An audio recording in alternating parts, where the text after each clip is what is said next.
E é legal ver também o pai, né, aqui na frente, dando ênfase na mão. É uma bênção, né, quando a gente tem os nossos filhos e a gente ensina eles também no canto. Bom, meu nome é Juliana, estou muito feliz que vocês estejam aqui, a igreja está cheia. Não imaginávamos que fosse estar tão cheia, mas com certeza Deus, Ele tocou cada um de vocês para estarem aqui nessa manhã. Sei que veio gente de vários lugares, então sintam-se bem-vindos. Estamos felizes que vocês estão aqui conosco. Bom, esse fim de semana nasceu no coração de Deus primeiro, depois no meu. Depois compartilhei com o Bruno. Bruno, dá uma cena aí atrás, a família da Camila, o Bruno. O Bruno a família dele faz pouco tempo que está aqui também. Ele já teve uma grande experiência na questão da agrofloresta, da agricultura. E a gente resolveu nos unir para fazermos esse fim de semana, né? Então, o que a gente vai trazer aqui é um pouquinho dos nossos estudos, do que Deus tem falado conosco e o que a gente tem vivenciado também. Então, estou muito feliz de estar aqui. Bom, hoje a gente vai falar sobre agricultura e missão. Muitas pessoas até me perguntaram, nossa, o que a agricultura tem a ver com missão? Mas no final do culto vocês vão entender um pouquinho o que tem a ver uma coisa com a outra. Parece à primeira vista que não tem, mas você vai ver que tem muito a ver essas duas palavrinhas aí. E a gente vai falar sobre reconexão. Reconexão. Com o que você está conectado hoje? A gente está conectado a muitas coisas, ainda mais a era de internet, de celular, enfim, você está conectado às mídias sociais, às redes sociais, mas a gente vai falar sobre uma outra conexão. Deixa eu ver se eu consigo ligar aqui. Primeiro a gente vai começar, vamos orar e a gente vai depois abrir nessa passagem aqui de Gênesis. Então abaixa sua cabeça e vamos orar novamente. Querido Jesus, agradecemos imensamente por estarmos aqui, Pai. Que privilégio estar na tua casa. Muitas pessoas gostariam de estar na igreja nesse momento, nesse mundo todo, mas estão em suas casas, Pai, muitas vezes isolados, muitas vezes solitários, mas estamos aqui, Pai, como igreja, como irmãos, para ouvirmos o que o Senhor tem para nós. Me ajude, Pai, que não fale a mim, mas que fale o seu Santo Espírito e que o seu Santo Espírito possa estar aqui tocando o coração de cada um para esse tema também. É isso que eu te peço e agradeço, Senhor, em nome de Jesus. Amém. E uma coisa que eu esqueci de falar para as crianças estão aí anotando, né, as palavras-chave de cada culto, né, para saber quantas palavras-chave foram faladas. Então, a palavra-chave desse sábado é natureza, tá bom? Quando eu falar natureza, você vai marcar aí um xizinho, um pauzinho, ou fazer alguma coisa diferente aí para marcar quantas vezes eu falei natureza, tá bom? A palavra-chave é natureza. Bom, vamos abrir então em Gênesis 2, verso 15.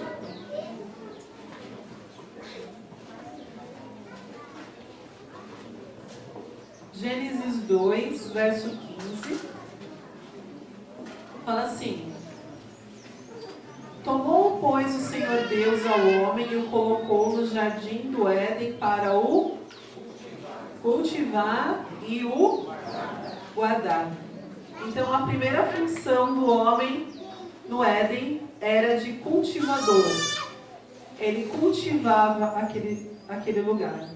Ele não era somente passivo aquele lugar, mas ele trabalhava naquele lugar para que ele pudesse prosperar e cada vez ser mais belo, né? E ele tinha essa tarefa porque Deus precisava dar um trabalho para o homem. A gente fala que se a gente fica sem fazer nada, né? Mente vazia é o oficina do diabo, como dizem, né? Então a gente sempre tem que se manter ocupado, e a ocupação de Adão era de cultivador, de agricultor, a gente pode assim falar, né?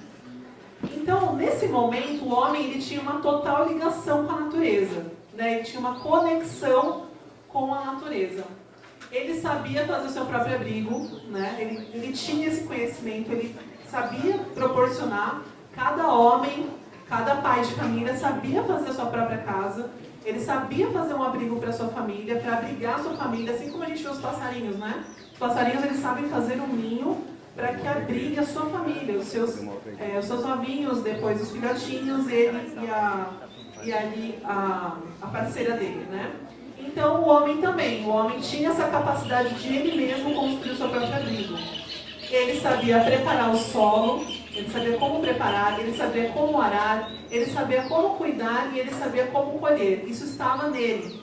Né? A gente vê, mesmo depois do pecado, né? Ou a gente vê que o povo de Israel, eles eram um povo agrícola, eles viviam disso. Então eles sabiam, eles constituíam família, o homem sabia construir uma casa, ele sabia cuidar do solo, ele sabia colher, ele sabia lidar com tudo ali para que ele tivesse o sustento, né?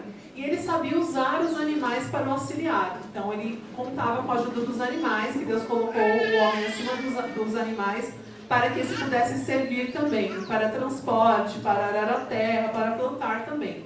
Então esses animais eram usados. E o homem sabia tirar o sustento da terra. Né? Esse era o plano original de Deus. Que ele soubesse construir o seu abrigo, cuidar do solo e também ter os animais ali para ajudá-lo também. Então a gente vê que o homem, após a queda, ele tem um grande distanciamento da natureza. Ele começa a se distanciar de tudo aquilo. A gente vê aqui, ó, um pouco. Antes a gente vê no Jardim do Éden a obra de Deus, né? Maravilhosa, exuberante. Quando a gente começa a ver o homem depois da queda, ele começa a se concentrar em criar cidades. Criar cidades onde o mínimo de natureza estava presente ali. Onde a maioria das coisas eram obras dele mesmo, né? Então ele começou a ter um distanciamento. Ele já começou a não mais estar dentro do jardim, observar as coisas que aconteciam, observar os animais e os fenômenos que aconteciam. Então eles começaram a se distanciar, criando cidades cada vez maiores e cada vez mais ímpias, né? Que a gente conhece a história, sabe o que aconteceu com a criação das cidades, né? E trazendo um pouquinho para nós hoje, a gente vê que também há uma desconexão com o mundo natural. Essa imagem aqui é uma imagem da 25 de março de São Paulo, muitos de vocês conhecem, já estiveram lá. E a gente vê assim que nesse ambiente a gente não consegue ter conexão nenhuma com a natureza, né? A gente não consegue ter conexão nenhuma com o mundo natural. Por quê? São muitas pessoas, é um barulho muito grande, as pessoas se batem, se esbarram, as pessoas não têm o seu próprio espaço, elas não são respeitadas. Tem muitos furtos, tem ladrões, pessoas que, né, se ali beneficiam. Você vê prédios, você vê poluição e você assim... A gente vê que o homem se desconectou totalmente do mundo natural, da natureza. Aqui também mais uma imagem aérea da cidade de São Paulo, onde você vê assim um mínimo de natureza, né? Você vê o mínimo do mínimo, assim, algumas árvores, só para dizer, né, que não é tudo prédio, mas a gente vê uma imagem aérea, a gente vê as obras do homem, a gente não vê mais a obra de Deus, a gente não... As pessoas que ali moram, elas são apinhadas, uma em cima da outra, uma casa em cima da outra, chamados de apartamentos, onde elas já perderam a conexão total com a natureza. Existem alguns parques que as pessoas vão, mas elas já não, a natureza já não faz parte do dia a dia das pessoas, não faz mais parte da vida delas. E o interessante, quando a gente se desconecta do mundo natural, o que acontece? Quando você está desconectado da natureza, todas as árvores são iguais.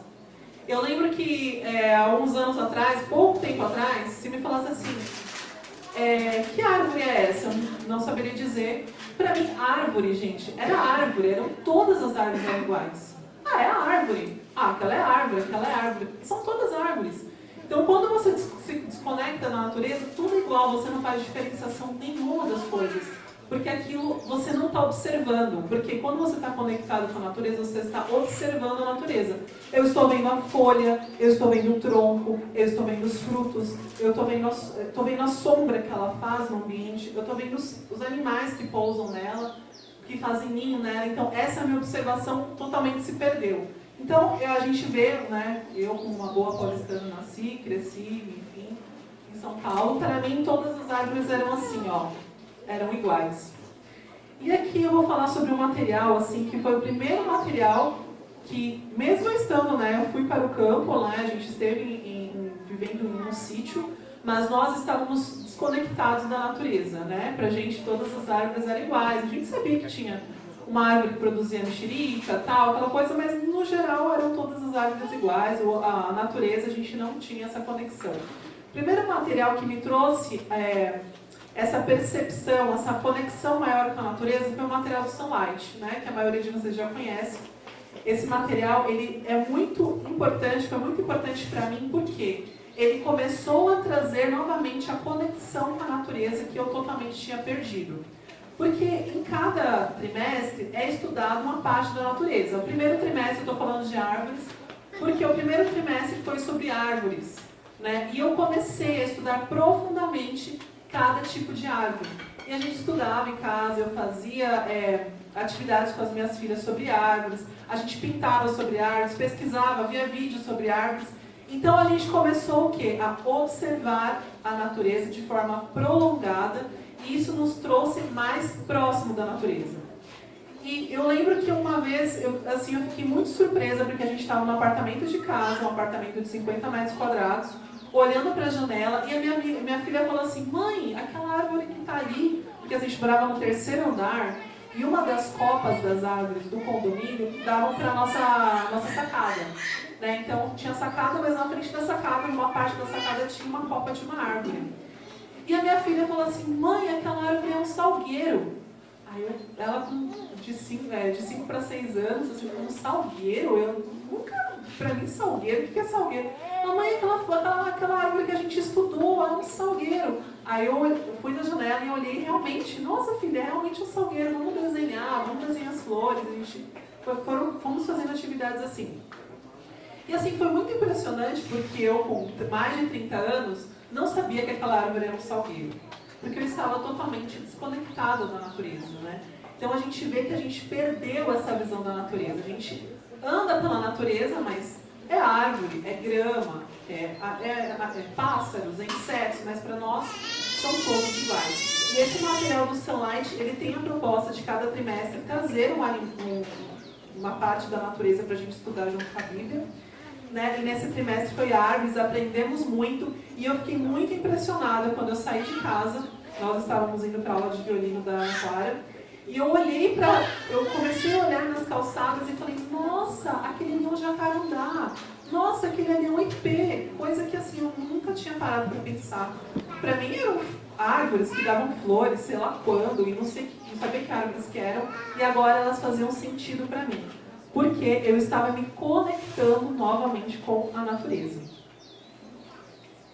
Então aqui eu coloquei, né? Quando você se conecta, tem uma conexão com a natureza, você faz uma observação prolongada da natureza.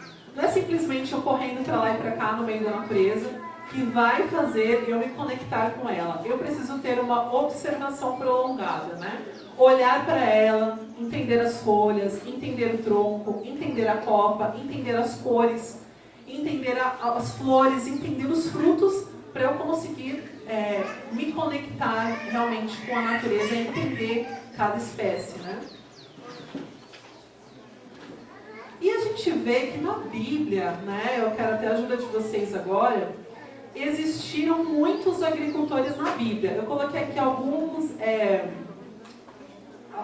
exemplos de agricultores, pessoas que lidavam com a terra. Como Eliseu, né, que quando foi chamado trabalhava com seu pai numa fazenda, né, então ele entendia da terra.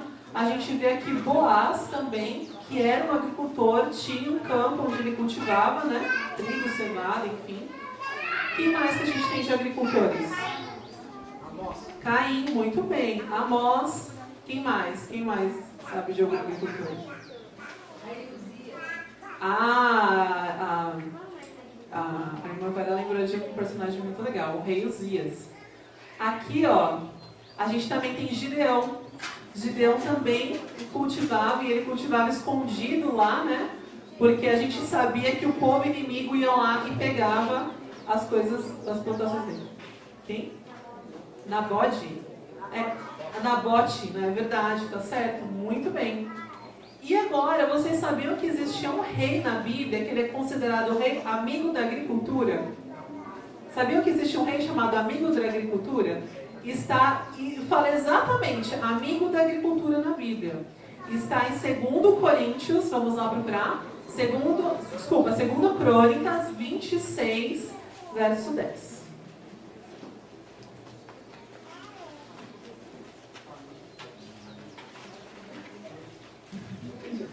Viu? Até eu surpreendi o Léo. Eu falei, será que eu vou surpreender o Léo? Se eu surpreender o Léo, eu vou ficar feliz. Vamos lá ver que rei é esse. A irmã Vera já descobriu, já falou o nome dele. Então a Vera já está à frente da gente, já falou o nome dele. Olha lá. Olha que interessante que esse rei, ele não só se preocupava com a agricultura, mas tudo que envolvia a agricultura, porque ele sabia que a agricultura, se bem praticada, ela podia trazer muita prosperidade para o reino dele. Olha lá, 26:10. Também edificou torres no deserto, cavou muitas cisternas, porque tinha muito gado, tanto nos vales como nas campinas. Ele tinha lavradores e vinhadeiros nos montes e nos campos férteis, porque ele era o quê? Amigo da agricultura. Então o rei Uzias foi considerado amigo da agricultura. Por quê? Ele sabia que isso trazia muita prosperidade para o reino dele. Então ele tinha muito gado, tinha pessoas para plantar, tinha pessoas para cuidar das vinhas. Ele fez cisternas para armazenar água da chuva. A gente vai estudar um pouquinho à tarde sobre isso também, sobre água. Então a gente vê que foi um rei com uma visão além. Ele era um rei totalmente conectado com a natureza. Ele tinha essa visão que a natureza podia trazer muitos benefícios para o povo de Israel. Então aí aprenderam mais uma curiosidade hoje também. Então a gente vê que Jesus ele veio também para nos reconectar com a natureza, né? Jesus ele estava em meio à natureza, né? Ele tinha amigos que lidavam ali com a natureza e ele falava sobre a natureza. A gente vai ver aqui um pouquinho em Lucas 12:27, uma passagem que eu gosto muito. Eu quero que vocês abram Lucas 12:27. Que Jesus começa a falar da natureza. Jesus tinha uma conexão tão grande com a natureza que ele fazia paralelos da natureza com a nossa vida. E hoje a gente tem muita dificuldade. Uma das maiores dificuldades das mães educadoras é tirar lições espirituais da natureza. Né? Porque muitas mães entram em contato, mas que lição espiritual eu vou poder tirar de uma árvore? O que uma árvore pode ensinar para o meu filho? O que um passarinho? O que uma flor? O que um inseto pode me falar, né, sobre algo espiritual? E Jesus, em cada momento, ele tirava lições espirituais da natureza. E fala aqui em Lucas 12:27, observai os lírios, eles não fiam nem tecem, eu contudo vos afirmo que nem Salomão em toda a sua glória se vestiu como qualquer um deles. Essa passagem faz muito sentido para alguém que está conectado com a natureza. Alguém que observa as flores, entende a beleza delas e consegue entender o que Jesus está falando. Que a gente, né, que os lírios eles não precisam trabalhar, né? Que os lírios eles têm toda a sua beleza muito mais do que o rei Salomão tinha. Então a gente vê essa conexão de Jesus com a natureza. Outra parte também que eu gosto muito está em Mateus 6:26. Vamos lá, Mateus 6, versículo 26.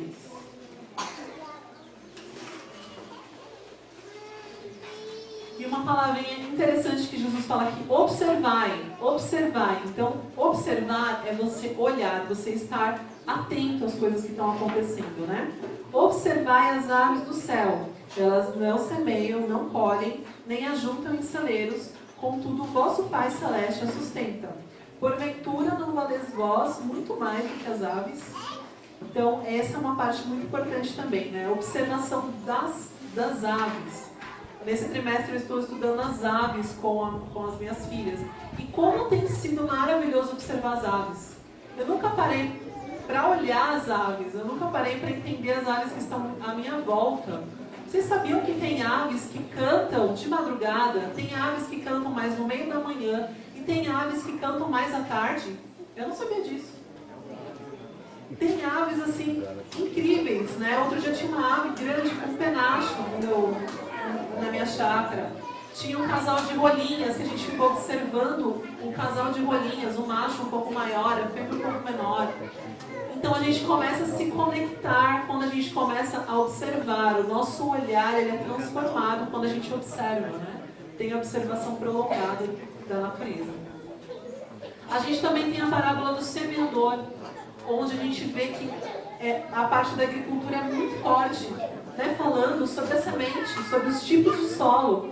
Se você plantar num solo onde tem espinhos, se eu plantar no meio das pedras, se eu plantar sem cobrir, o que vai acontecer? Os passarinhos vão vir e vão comer. Então, Jesus faz toda essa conexão, porque ele vivia no mundo agrícola também, né? As pessoas ali entendiam isso também naquela época. Mas nós nos desconectamos e às vezes é difícil a gente entender o que Jesus está falando na Bíblia. Então a gente vê que quando Jesus ele queria se reconectar com Deus, ele estava sempre em meio à natureza. Eu não imagino Jesus tentando se conectar com Deus no meio da 25 de março. Eu vou ficar aqui na 25 de março tentando me conectar com Deus. Por que isso não faz sentido? Né? Por que eu não consigo me conectar com Deus no meio do barulho, no meio do empurra-empurra, das pessoas falando coisas ou da poluição?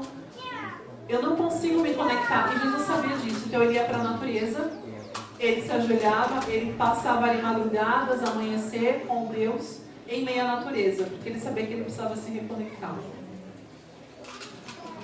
E a gente somos hoje o quê? Todos aqui, nós não somos agricultores, né? Nós não fomos ensinados desde pequeno, nós não lidamos com a terra. Então nós somos homens e mulheres da cidade, né? Onde estamos acostumados com esse ambiente totalmente antinatural, né? Onde a natureza ela não faz parte nem da nossa vida diária, nem do ensino, né? Nas escolas. Isso não faz parte, a natureza não está ali para a gente estudar ela de forma prolongada. E assim, a gente vê que muitas pessoas hoje, principalmente os homens, ficam com essa cara, né? Mas e aí? Tipo, como que eu vou morar num sítio? Como que eu vou conseguir cultivar? Eu não tenho tempo para isso, eu não tenho dinheiro para isso. Como isso faz sentido? A gente se desconectou tanto da natureza que a gente não consegue ver mais a natureza como uma forma de sustento. Hoje o homem moderno, ele não sabe mais construir sua casa. Quantos homens hoje falam assim, olha, você vai ter os materiais e você vai construir sua própria casa? Quantos homens vão conseguir construir sua própria casa? Marcílio, né? Cadê o Marcílio? Ali, ó, o homem que vai conseguir construir uma casa, Marcílio. Mas o restante nosso aqui, amigo, também tá vindo, né? O seu nome eu não sei. Genival também sabe construir uma casa. Mas hoje o homem se desconectou tanto da natureza que ele não sabe mais construir sua própria casa. Ele não sabe mais tirar o sustento da terra. Ele não quer, isso não faz. Ele fica assim, isso é impossível, isso eu não consigo. Isso, porque muitas vezes a gente tem a visão, você fala assim, uma pessoa, tem um homem aqui que se sustenta da terra. Como que é o estereótipo dessa pessoa? Uma pessoa jeca, fala errado, né, não tem dinheiro, é pobre, né, tadinho, todo queimado do sol, não tem estudo, né, então ele é um agricultor. A gente tem essa visão, criamos essa visão que o homem de sucesso é o homem da cidade, o homem do campo é o homem de insucesso, um homem pobre, um homem que vai estar fadado a sofrer, porque ele vai ter que tirar aquilo da terra, tirar o sustento da terra, que é muito difícil. Então esse é o estereótipo que a gente, da desconexão tão grande na natureza que a gente teve. Hoje a gente não consegue mais enxergar a natureza desse jeito como uma forma de eu conseguir sobreviver e ter a minha família ali no meio do campo, na natureza. E existem dois conceitos de riqueza que eu quero trabalhar com vocês hoje. Existem dois conceitos de riqueza e eu aprendi esses dois conceitos quando eu ouvi uma live da Fazenda Ouro Fino, do Henrique. Ele fez uma live sobre cosmovisão bíblica a partir da agricultura, né? Ele fez uma live sobre isso. E ele falou assim que um dia um homem chegou para ele e falou assim, você é rico? Né? Nossa, que fazenda aqui, né? Nossa, você é rico. Aí ele falou assim, olha, se você entrar na minha conta bancária, você vai achar que eu sou pobre. Se você entrar na minha conta bancária, você vai achar que eu sou pobre. Porque ali, ó, tem pouco. Mas olha aqui em volta, pessoal, olhou. Sabe tudo isso daqui? Se você contar todas essas árvores que tem aqui, tudo que tem plantado aqui, eu sou mais que milionário. Então a gente tem o conceito de que riqueza é isso daqui, ó. Quanto eu tenho na minha conta bancária. Esse é o conceito desconectado da natureza que a gente tem. Então eu sou rico se eu tenho dinheiro. Mas o Henrique me fez, assim, até arrepiei quando eu ouvi ele falar isso, porque assim, se você contar o que tem embaixo da terra de alimento, o que tem em cima da terra de alimento, e as árvores que tem plantadas aqui, que uma árvore é uns 15 mil reais, se eu derrubar ela e vender, eu falo assim, ó, todas as árvores que estão aqui, eu sou mais que milionário, eu estou tranquilo. Para mim não precisava trabalhar, era só cortar essas árvores, vender, e eu já teria dinheiro suficiente para me manter e não teria mais nenhum problema. Então a gente não associa a natureza como uma fonte de sustento e de riqueza, porque a gente acha que a gente só vai ter dinheiro trabalhando na cidade, tendo um emprego formal, né? A gente não consegue ver a natureza como uma forma também de sustento. E como a gente faz para começar? Ah, Juliana, eu entendi, é legal, tá, que a gente deve observar a natureza, a gente deve se reconectar. Mesmo quem está em sítio, várias pessoas aqui já moram. Eu morei 2, 3 anos num sítio e não me conectei com a natureza. Então a gente pode estar morando num ambiente natural e não se conectar. A gente só entra lá, dorme, come, sai, anda um pouco na grama e tal, mas é só isso que a gente faz, a gente não está conectado. Então é interessante a gente fazer um detox. Vamos fazer um detox? A família toda? Ah, vamos tirar, sei lá, uma semana de férias. A semana de férias que você pode tirar, desliga o celular, não usa computador, vídeos e nada, e tente você se conectar junto com a sua família com a natureza. Né? Então a gente vai fechar os olhos. Fecha os olhos agora, vamos fazer um exercício com vocês. Todo mundo com olhos fechados e tentando ficar bem quietinho. Tente ouvir a natureza agora.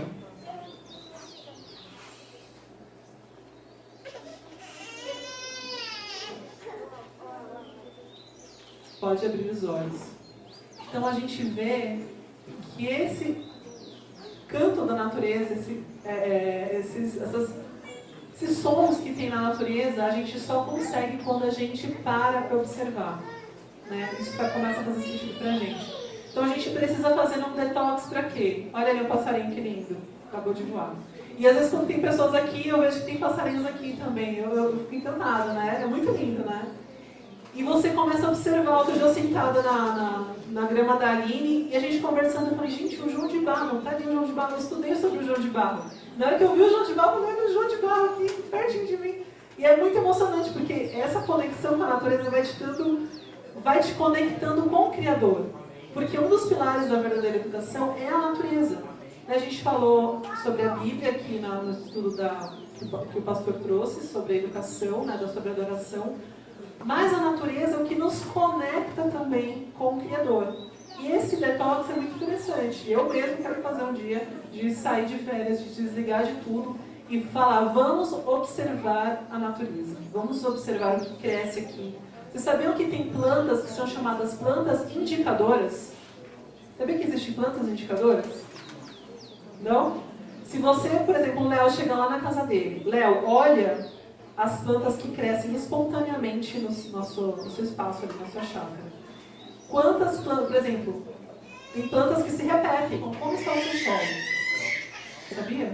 Então Deus está te mandando sinais.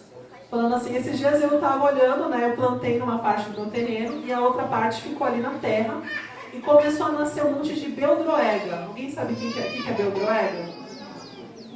Olha, o Arthur sabe, aqui o seu Osmar e a Leila sabem, mas eu não sei. A Leila sabe, a Leila sabe. Beldroega, o que significa ter beldroegas na sua chácara? Beldroega, ela é uma punk, é uma planta alimentícia não convencional.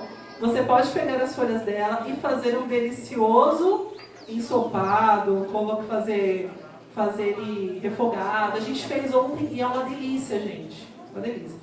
E aí eu fui descobrindo que tinha um monte de beldroega. Gente, o que significa ter beldroegas? Ela é uma planta indicadora, eu preciso pesquisar. E eu descobri que a beldroega ela só nasce em solos férteis.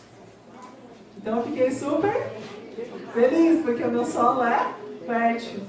Então, por exemplo, a gente estava visitando um sítio de uma amiga nossa, tinha muita carqueja. Quem já viu carqueja? Sabe o que é carqueja? Carqueja ela é tipo uma planta que você faz chás e ela é comprida assim, né? E tinha muita carqueja, muita. Eu estava falando para o Rose, o que será que significa tanta carqueja? Eu vou pesquisar. Carqueja no solo quer dizer que o solo é pobre em alguns nutrientes. É um solo degradado, ele foi muito degradado, então nascem muitas carquejas. Então a gente vê que quando a gente observa o que tem à nossa volta, a gente começa a identificar coisas que a gente não sabia antes.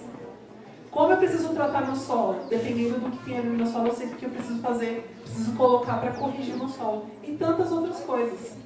Então a gente precisa fazer um detox para a gente começar a observar mais a natureza. E agora eu quero trabalhar um pouquinho com vocês sobre conexões. A gente falou, né? Reconectar, conexões. Mas você sabia que uma coisa só vai ser muito importante para você se você tiver muitas conexões com ela?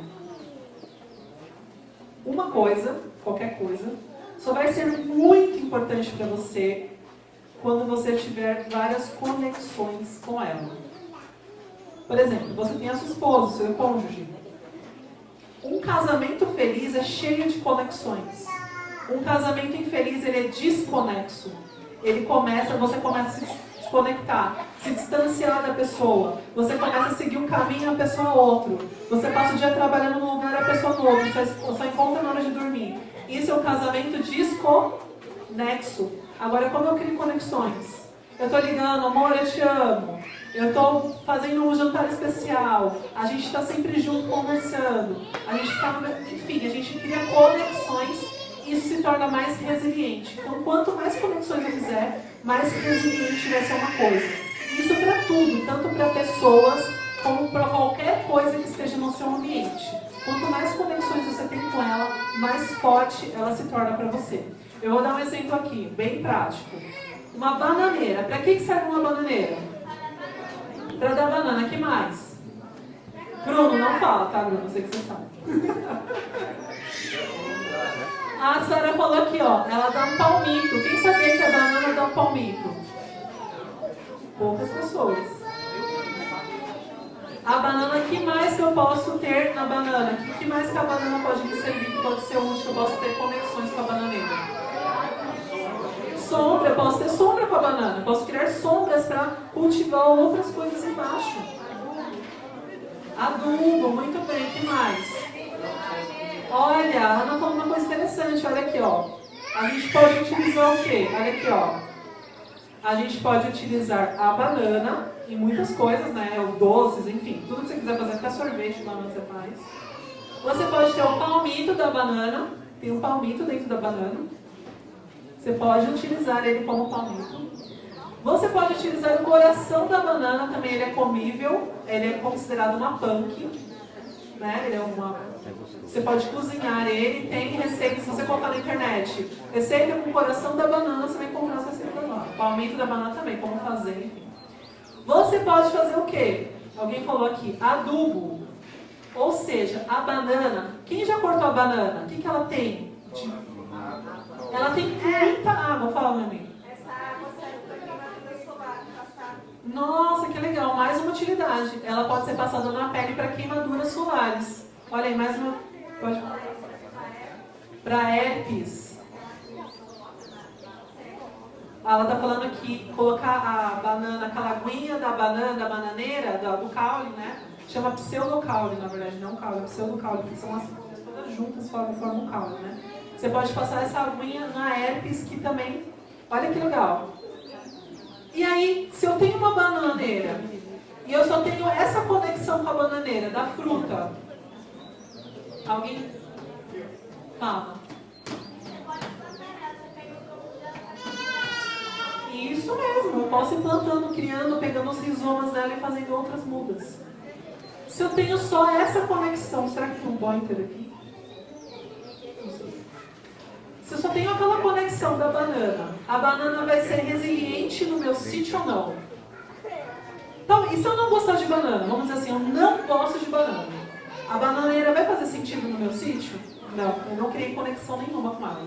Se eu gosto de banana, e se eu sei que a bananeira dá banana, eu vou criar uma conexão com ela. Agora, se eu entender o universo da banana e saber que a banana pode limpar, não limpar a água que sai da minha pia, da minha máquina de lavar, eu posso utilizá-la colocar ela no buraco, aqui tem como fazer com madeiras e coisas aqui, né? Tem um esquema, um caninho que vem aqui, ó, da minha pia, todas as águas com sabão, e eu colocar aqui nesse buraco e plantar a bananeira, as bananas gigantes nascem. Elas amam água com sabão. Sabia que a bananeira ama água com sabão? Elas se dão muito bem, porque a banana é quase toda água. E quando ela encontra água com sabão, ela, uhul, água com sabão, é o que eu queria. E ela dá, e ela cresce, ela dá muita, muita banana. Então, aqui é uma outra atividade para a bananeira. Quando eu crio todas essas conexões com a bananeira, ela se torna forte no meu sítio, para mim, ela tem muita conexão, ela é muito resiliente. Porque eu criei várias conexões com ela. Esse é um exemplo que eu quero deixar para vocês. E a terra? Outro exemplo aqui da terra. O que eu posso fazer com terra? Plantar. O que mais? Fazer utensílios, né? Panelas, jarros, cerâmicas, enfim. Brincar, é muito legal brincar com terra. Nossa, as meninas amam. Oi? Adubar, eu posso criar adubo. Oi? Adão foi feito, né, da terra. Olha que legal, que conexão interessante, né? Terapias. Terapias, muito bem. Vocês estão muito legal. Olha que legal. Quando a gente olha a terra e fala, ela é terra, ela suja. Tem gente que fala, a terra é sujeira, né? Não, a terra é sujeira, é sujo. Mas se eu crio relação, se eu crio conexões da terra com o meu dia a dia, a terra se torna muito forte para mim. Ela é muito resiliente para mim. Ou seja, eu posso fazer tijolos com terra, eu posso construir, a gente vai ver um pouquinho à tarde sobre construções com terra, e não é casa de pobre não, daqueles pop-up não, é casa bonita, com pessoas fazendo hoje com técnicas muito legais usando terra. A gente pode ter sabonete de argila, né? Pode fazer jarros, pode fazer terapias, pode plantar, ou pode transformar aquela matéria orgânica que a gente cascas e frutas e tudo mais em terra, né? Ela se torna terra novamente e a gente pode usar para adubar.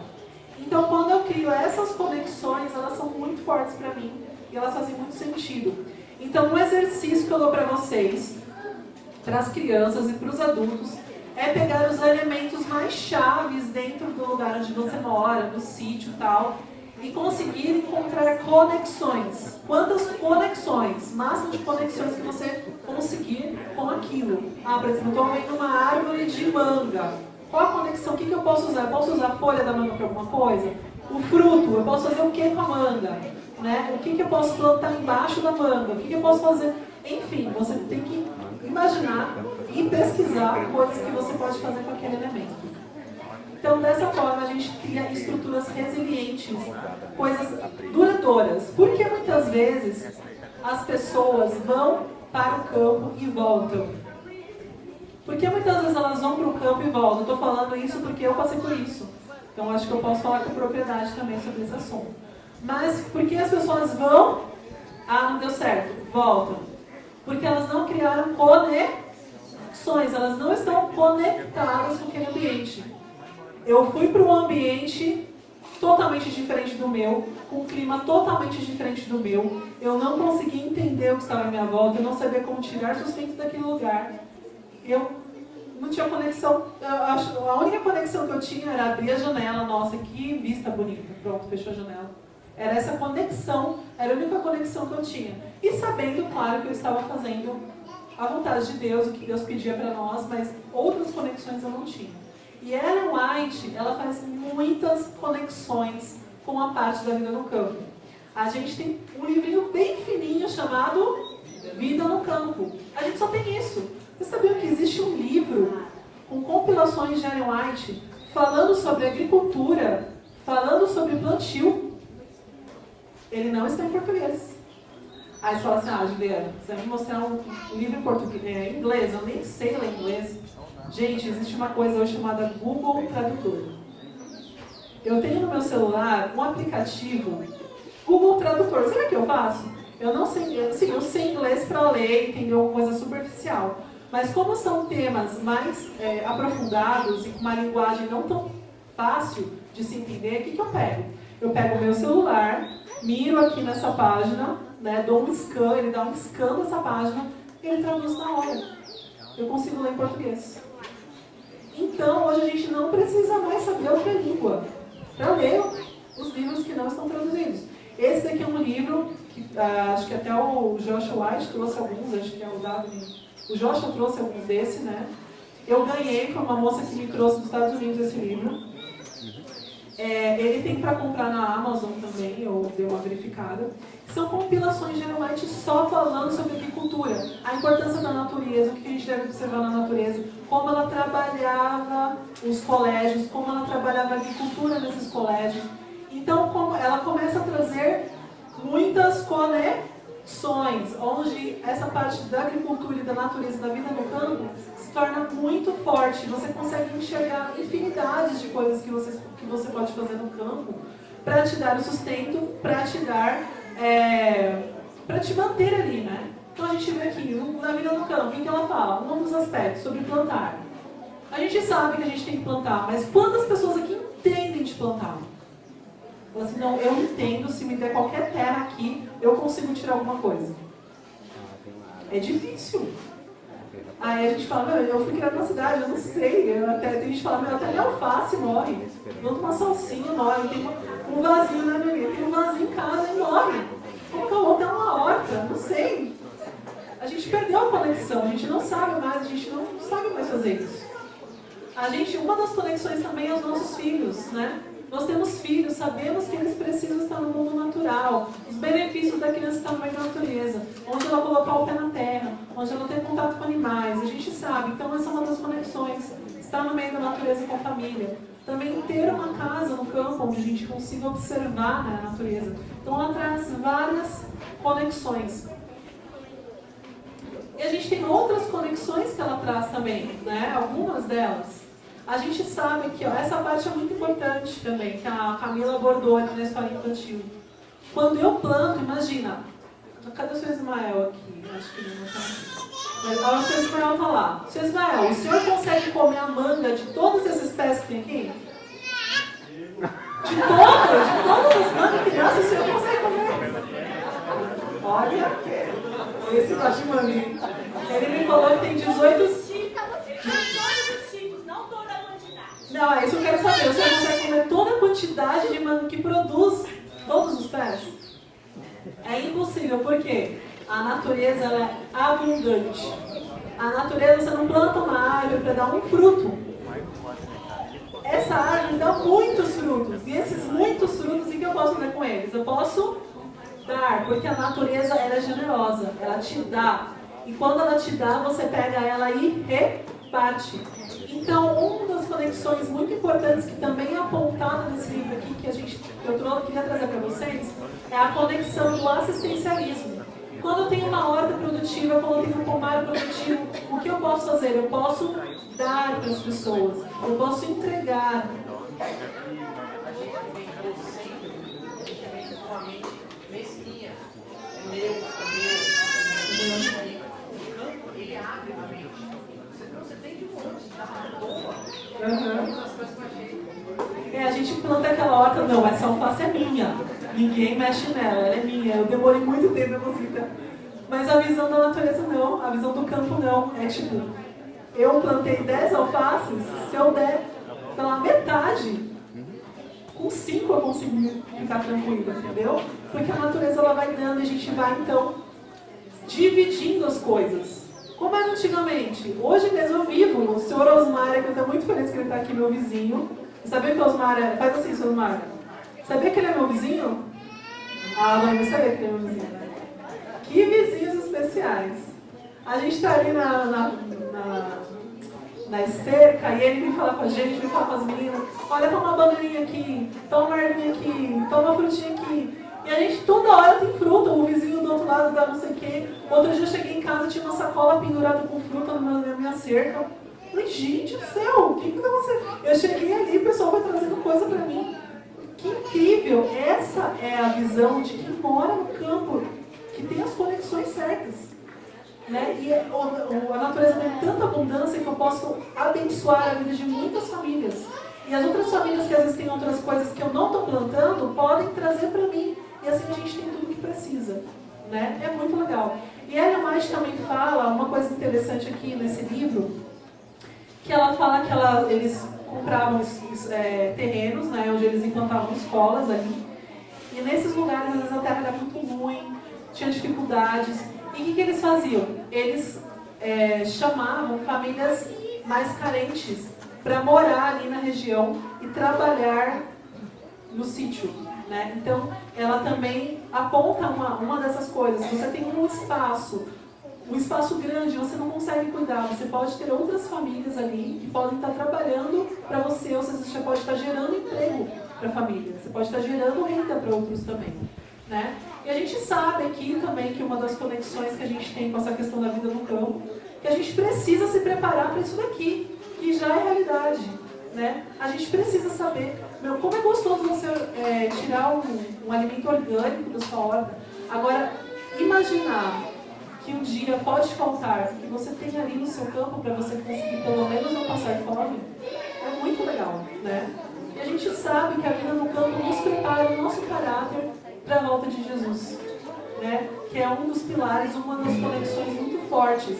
Mas se a gente só tem essa conexão aqui e não sabe viver, não sabe tirar o sustento, não sabe lidar com o campo, não sabe lidar com a terra, muitas vezes a gente vai ter que voltar para trás porque a gente não soube viver ali naquele ambiente.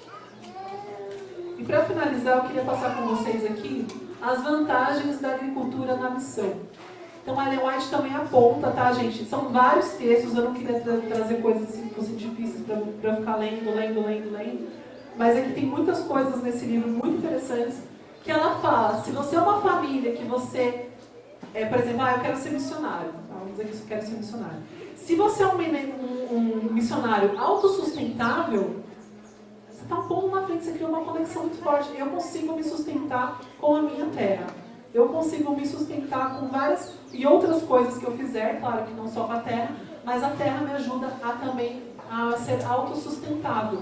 Então eu não dependo, né? Eu consigo gerenciar aquilo, eu consigo ter uma vida legal, né? Poder ensinar os outros a terem o sustento. Olha que legal. Você aprendeu a ter o sustento da terra, agora você vai fazer o quê? Ensinar outras pessoas a também conseguirem tirar o sustento. Vocês começam a ensinar outras pessoas. E uma coisa que ela fala muito legal nesse livro, que você pode se tornar um centro de referência na sua região, podendo atrair muitas pessoas. Uma coisa que me deixa muito feliz ao ver a história do Henrique, lá da Bahia, que ele é adventista, é um dos ícones na questão da agricultura que a gente conhece, o agrofloresta. É assim, ele se tornou um centro de referência, não só na região dele, mas no Brasil inteiro. Você vê os cursos deles, vem gente de todo o Brasil. E você vê que assim, o mínimo de pessoas adventistas, o resto não são pessoas buscando conhecimento, querendo entender como viver, como tirar o sustento da terra, como preservar, como uma área degradada você conseguir tirar, conseguir colocar árvores ali, plantas ali, enfim. Então ele se tornou um centro de referência na região dele em todo o Brasil. Então se você tem um sítio onde você consegue tirar parte do seu sustento da terra, você poderia beneficiar, por exemplo, ele planta cacau, vamos dizer, ele planta cacau. Ele tem o mel de cacau, ele tem a fruta do cacau, ele tem outras coisas ali, tipo açaí, ele beneficia o açaí, plantas, ele seca as plantas e vende. Então, além dele ter para ele consegue vender, ele consegue gerar renda com aquilo da terra. Então, ele se tornou, além disso, ele ensina outras pessoas a como ter o sustento da terra. E isso, ele se torna o quê? Um centro de referência no assunto, né? E quando a gente se torna um centro de referência, as pessoas do mundo estão, nossa, como eles são inteligentes, como eles sabem cultivar a terra, como eles tiram sustento, como eles têm uma abundância, como eles ajudam os outros. Então, é muito bom se tornar um centro de referência. A gente falou aqui, como ajudar os pobres com os excedentes, ou nem pobres, vizinhos, as pessoas que estão à volta, a gente pode entregar aquilo que sobra. Podemos receber pessoas oferecendo trabalho também e receber famílias que desejam conhecer como viver no campo. Então, se a gente tiver todas essas e mais uma infinidade de conexões, se a gente está na natureza, se a gente está no ambiente, se a gente está no sítio, numa chácara, ou em qualquer lugar que a gente estiver, a gente pode o quê? Aquilo pode se tornar muito forte para a gente E a agricultura e a missão vão começar a fazer sentido. A gente pode o quê? Trazer o evangelismo para a agricultura. A gente pode alcançar outras pessoas através da agricultura, do cultivo da terra. A gente pode trazer outras pessoas para o nosso convívio, para o nosso sítio, ensinando, enfim. Então, eu quero deixar com vocês hoje a mensagem. Se conectem com a natureza. Se conectem, porque assim, quando a gente se conecta com a natureza, primeiro a gente se conecta com Deus. Porque é impossível você olhar tudo que acontece à sua volta, por mais simples que seja, e não ver a mão de Deus. E através dessa conexão, você criar outras que te ajudem a enraizar onde você está, né? Então, que Deus abençoe vocês, que vocês possam ter aí um ótimo dia aí, todo mundo junto.